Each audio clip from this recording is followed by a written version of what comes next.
In this video, I'm going to show you how to find old servers and grow a garden Roblox. So this should be a quick and easy process video.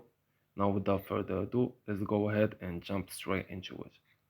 So to find old servers to grow a garden, find an old service and grow a garden can completely change the way you play. Older Roblox servers typically have fewer players, reset seed shops, and opportunities for collecting rare or restocked items.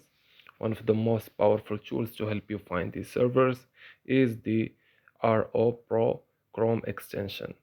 So in this guide, you will learn how to install RO Pro and use it to locate old Grow a Garden servers.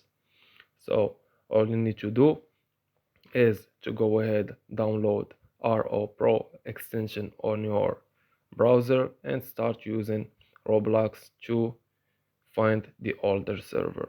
So this was an easy and quick process video. As always, thank you for watching.